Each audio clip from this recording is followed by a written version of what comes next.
नमस्कार. श्री स्वामी समर्थ सर्वांना. आजच्या व्हिडिओमध्ये तुम्हा सगळ्यांचं खूप खूप स्वागत आहे. स्वामी तुम्हा सगळ्यांना कायम सुखी ठेवो ही स्वामीचरणी प्रार्थना करते आणि आजच्या व्हिडिओला सुरुवात करते. तर आजचा व्हिडिओ असा आहे की आता आज आहे गुरुवार, तर आज आहे संकष्टी चतुर्थी. संकष्टी चतुर्थी असल्यानंतर प्रत्येक आई आपल्या मुलांसाठी संकष्टी चतुर्थीचा उपवास करत असते. पण जी मोठी मुलं आहेत तर ती मोठी मुलं पण संकष्टी चतुर्थीचा उपवासही करत असतात. मुलं म्हणा, मुली म्हणा किंवा पुरुष मंडळी सगळेच संकष्टी चतुर्थीचा उपवास करत असतात. पण बरेच वेळा आपल्या घरामध्ये काय होतं, उपवास करत असतो आपण आणि मग काही सेवा आपल्याकडून घडत नाहीत.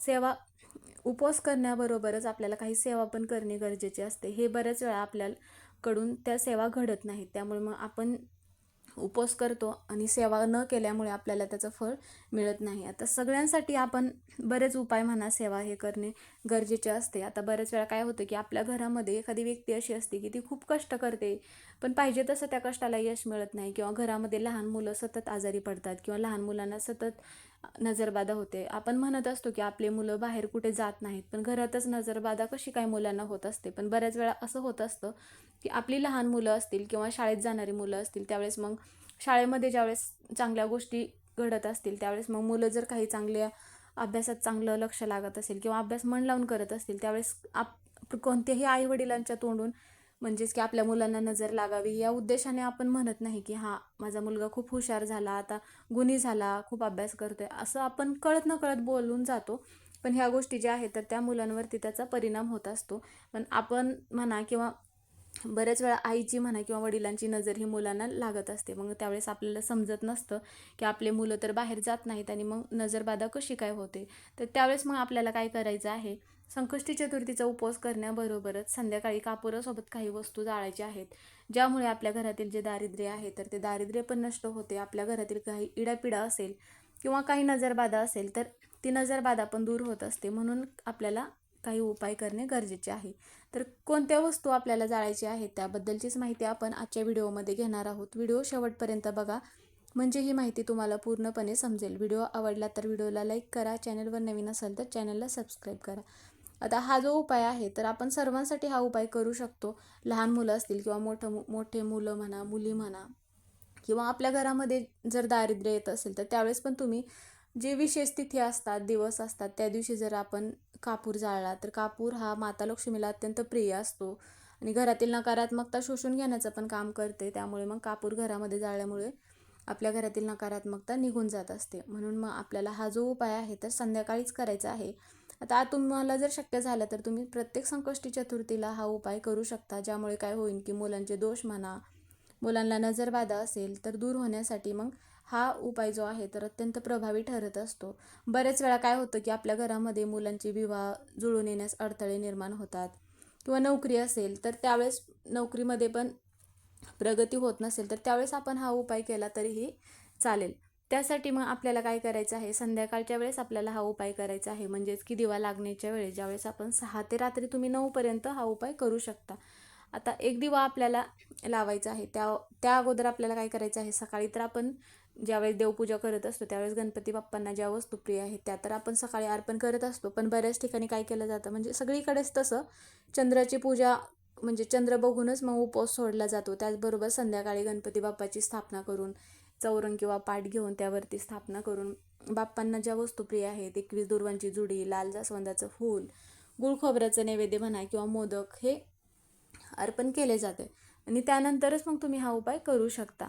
त्यासाठी मग काय करायचं आहे, आपल्याला एक दिवा लावायचा आहे. म्हणजे आता ज्यावेळेस आपण देवघरामध्ये दिवा लावतो किंवा जिथे मूर्तीची आपण चौरंगावर किंवा पाटावरती स्थापना केली तिथेच आपल्याला दिवा लावायचा आहे. आता हा वेगळा दिवा लावायचा आहे. एक प्लेट घ्यायचा आहे, त्यामध्ये थोडेसे तांदूळ टाकायचे आहेत, मग एक पंती घ्यायची आहे आणि त्यामध्ये काय करायचं आहे, हा दिवा प्रज्वलित करायचा आहे. किंवा तुम्ही जिथे देवपूजा वगैरे करता देवघरातला पण दिवा घेऊ शकता, पण वेगळा दिवा लावायचा आहे. तर त्या दिव्यामध्ये मग आपल्याला काय करायचं आहे, थोडीशी पिवळी मोहरी टाकायची आहे आणि त्या दिव्यामध्ये 5 काळी मिरी आपल्याला टाकायची आहे आणि हा दिवा आपल्याला प्रज्वलित करायचा आहे. दिव्याला हळदी कुंकू लावायचं आहे आणि दिव्यात आपल्याला थोडासा कापूर टाकायचा आहे आणि हा दिवा जो आहे तर आपण गणपती बाप्पा पुढे लावायचा आहे.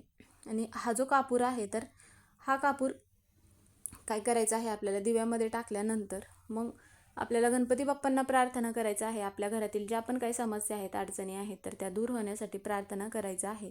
आणि त्यानंतर मग आपल्याला काय करायचं आहे, भीमसेनी कापूर असेल तुमच्याकडे तर तुम्ही भीमसेनी कापराच्या 5 वड्या घ्यायच्या आहेत, नसेल तर तुम्ही साधा कापूर पण घेऊ शकता. आणि त्यानंतर मग आपल्याला काय करायचं आहे, 11 लवंग घ्यायच्या आहेत. आणि नंतर मग ह्या ज्या 2 वस्तू आहेत तर आपल्या उजव्या हातामध्ये घ्यायच्या आहेत. आणि उजव्या हातात घेतल्यानंतर गणपती बाप्पांना प्रार्थना करायचं आहे, ज्यासाठी तुम्ही ह्या वस्तू घरामध्ये जाळणार आहात. घरातील दारिद्र्य नष्ट व्हावे, घरातील इडापिडा नजरबाधा दूर व्हावी अशी प्रार्थना करायचं आहे. आणि 3 वेळा आपल्याला अथर्वशीर्ष म्हणायचं आहे आणि 1 वेळा फलश्रुती म्हणायचं आहे. आता जर तुम्हाला अथर्वशीर्ष म्हणा किंवा फलश्रुती माहिती नसेल तर तुम्ही गुगलवरती म्हणा किंवा यूट्यूबवरती सर्च केलात तर मोबाईलवरती लावून पण तुम्ही मग हे जोपर्यंत संपत नाही तोपर्यंत हातामध्ये घ्यायचं आहे. आणि तुमची इच्छा जी पण काय असेल ते सांगून तर सुरुवातीलाच होत असते. त्यानंतर मग काय करायचं आहे, आता कापूर जाळण्याचं तुम्ही भांडं घेऊ शकता किंवा मग एखादी प्लेट घेऊ शकता किंवा एखादी पंती घेऊ शकता. त्यामध्ये आपल्याला थोडेसे अखंड तांदूळ टाकायचे आहेत आणि त्यामध्ये भीमसेनी कापराची 1 वडी टाकायची आहे आणि लवंग टाकायचे आहेत. आता आपण 11 लवंग घेतले आहेत तर त्यातल्या एक एक करून आपल्याला गणपती बाप्पा पुढे जाळायचं आहे. आणि त्यानंतर घराचा जो आपला मुख्य दरवाजा आहे तिथे पण आपल्याला ह्या वस्तू एक एक करून जाळायचा आहे.